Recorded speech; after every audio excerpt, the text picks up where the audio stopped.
स्वप्ने. नागपुरात काँग्रेस नगरसेवकाच्या घरावर चक्क गोळीबार झाल्याने एकच खळबळ उडाली आहे.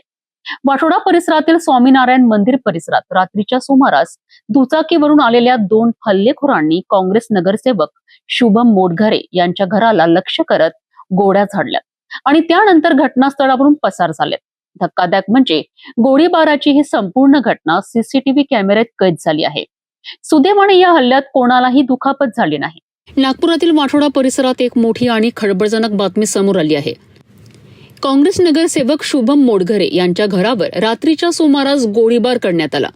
स्वामीनारायण मंदिर परिसरात दुचाकीवरून दोन हल्लेखोर आलेत आणि त्यांनी नगरसेवकाच्या घराला लक्ष्य करत गोळ्या झाडल्या आणि काही क्षणातच तिथून फरार झालेत. या संपूर्ण घटनेमुळे परिसरात मोठी खळबळ उडाली आहे. मात्र सुदैवाने या गोळीबारात कोणालाही दुखापत झाली नाही किंवा कोणतीही जीवितहानी झालेली नाही. घटनेची माहिती मिळताच नागपूरचे पोलीस आयुक्त विश्वास नागरे पाटील यांच्यासह वरिष्ठ पोलीस अधिकारी घटनास्थळी दाखल झालेत. वाठोडा पोलीस ठाण्याच्या वरिष्ठ पोलीस निरीक्षकांनीही घटनास्थळी पाहणी करत नगरसेवक शुभम मोटघरे यांच्याकडून घटनेची माहिती घेतली. पोलिसांनी प्रकरण गांभीर्याने घेत तपासाला सुरुवात केली आहे.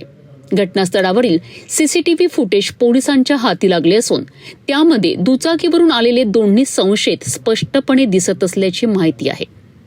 आता या हल्लेखोरांचा शोध घेण्याकरिता पोलिसांकडून सीसीटीव्ही फुटेजच्या आधारे तपास केला जात आहे. नेमका हा गोळीबार कोणत्या कारणातून करण्यात आला, नगरसेवक शुभम मोटघरे यांनाच लक्ष करण्यामागे नेमकं कारण काय आणि या हल्ल्यामागे कोणाचा हात आहे, या सर्व प्रश्नांची उत्तरं पोलीस तपासातून समोर येणार आहेत. नगरसेवकाच्या घरावर झालेल्या या गोळीबारामुळे नागपुरातील कायदा आणि सुव्यवस्थेबाबतही प्रश्न उपस्थित झाले आहेत. सध्या पोलीस आरोपींचा शोध घेत असून या प्रकरणात पुढे काय कारवाई होते याकडे सर्वांचे लक्ष लागले आहे.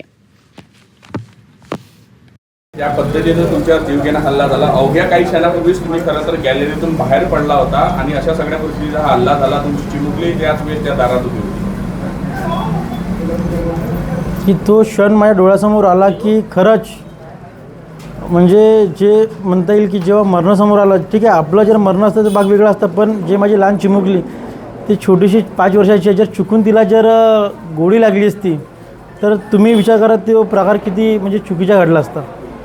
अचानक ते मी घरी आल्यानंतर जेव्हा मी वर गेलो गॅलरीमध्ये, मला असं काही कोणी जाणवलं नाही, कसं मला आढळलं नाही की कोणी आहे, कोणी पाठलाग करत आहे, कोणी मागे आहे, की कोणी आपली म्हणजे वाट बघत आहे घरी येण्याची. मला असं कधी कुठं असं जाणवलं नाही. मी एकदम जसं एकदम बिंदास फ्री माइंडने एकदम बिलकुल जसं नेहमीप्रमाणे मी बिंदास घरी आल्यानंतर एकदम मी जेव्हा जुते मोचे मी काढून ठेवले रॅकमध्ये, जेव्हा मी पलटलो जेव्हा घरी एंट्री करण्यासाठी, तेव्हा माझी मुलगी तिथे दारामध्ये माझी वाट बघत होती. जसं मी एंट्री करायला लागलो त्यांनी एकदम माझ्यावरती निशाणा लावून ती बंदूक काढून त्यांनी तो निशाणा माझ्याकडे साधला. तो चुकीने तो मला न लागतं तो कूलरमध्ये जाऊन ती बुलेट अडकून गेली. तर अशा प्रकारे तो जीव घेण्याचा प्रयत्न होता त्यांच्या, परंतु आता पोलिसांच्या प्रयत्न चालू आहे, त्यांचे शोध चालू आहे. आता जे 2 आरोपी आहे त्यांच्या चेहऱ्यावरती मास्क लागला होता, गाडीला नंबर प्लेट नव्हती, की मला कळलं नाही की त्यांना म्हणजे कोणाकडून पैसे घेऊन ते माझ्या घरापर्यंत आले की कोणी त्याला प्रेशराईज करून त्यांनी मला म्हणजे ठार करण्यासाठी त्याला पाठवलं. अशा मागच्या नेमकं काय कारण आहे ते आता ते आरोपी भेटल्याशिवाय कळू शकत नाही. काय शंका वाटते? खरं तर तुम्ही घरी पोहोचल्याबरोबर हा गोळीबार झाला, त्यामुळे तुम्ही सीसीटीव्ही तपासले, यापूर्वी सुद्धा त्यांच्या काही चक्रा झाल्या, रेकी झाल्या असं वाटतं? हो, जेव्हा सीसीटीव्ही जेव्हा फुटेज चेक केला तेव्हा मी घरी प्रेझेंट नसताना त्या गाडीच्या म्हणजे 2-3दा राऊंड झाल्या, पण त्यांनी कोणती ॲक्शन घेतली नाही. पण जेव्हा ज्या ठिकाणी नेहमीप्रमाणे माझी गाडी जिथं पार्क होते ते तिथे पार्किंग झाल्यानंतर जेव्हा मी घरी आलो तेव्हा त्यांनी लगेच ॲक्शन घेऊन ते गोळीबार करून ठार करण्याचा प्रयत्न केला. परंतु तुम्ही समाजकार्य करतात, कोण वाटते तुमच्या या सगळ्या मागावर असेल, अशा पद्धतीने हल्ला करून जीव घेण्याचा प्रयत्न केला असेल? बघा, समाजकार्य म्हणजे असं तुम्हा सर्वांना बहुतेक सोशल मीडियाच्या माध्यमातून माहिती असेल की शुभम मोटघरेंनी जी सेवा केली आतापर्यंत, निस्वार्थपणे लोकांची मदत केली. कुठेतरी माणसाने स्वार्थ सोडून पण लोकांची मदत करायला पाहिजे, तेच मी करत आलो आहे. पण हे कुठेतरी कोणाच्या मनात तरी खटकत असेल की हा व्यक्तीच्या म्हणजे कमी वयामध्ये एक म्हणजे एक नाव झालं, कमी वयामध्ये म्हणजे उंच भरारी घेतली. असं होऊ शकतं की म्हणजे राजनीती पण याच्यामध्ये काही इन्क्लूड होऊ शकते. पण असं आपल्याला एकदम ठामपणे सांगता येणार नाही की याच्यामागचं कारण काय. आता मला असं वाटते की जे आता नवीन CP आपल्या नागपूर शहराला लाभले आहे, आदरणीय विश्वास नांगरे पाटील साहेब, त्यांच्या काम करण्याच्या स्टाईल, त्यांची काम करण्याची पद्धत मला परिपूर्ण माहिती आहे की ते 24 तासाच्या आत त्या आरोपीला शोधून काढतील याची मला खात्री आहे. आणि पोलीस प्रशासनाला मी एक विनंती करतो की मला आणि माझ्या परिवाराला एक पोलीस प्रोटेक्शन द्यावं हीची आपणास नम्र विनंती करतो.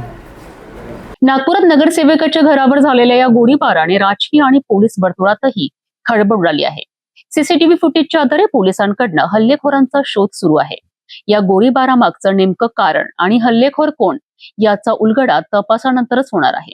नागपुरातील प्रत्येक मोठी आणि ताजी बातमी सर्वात आधी बघण्याकरिता सिटी न्यूजला फॉलो करा आणि ही बातमी शेअर करा.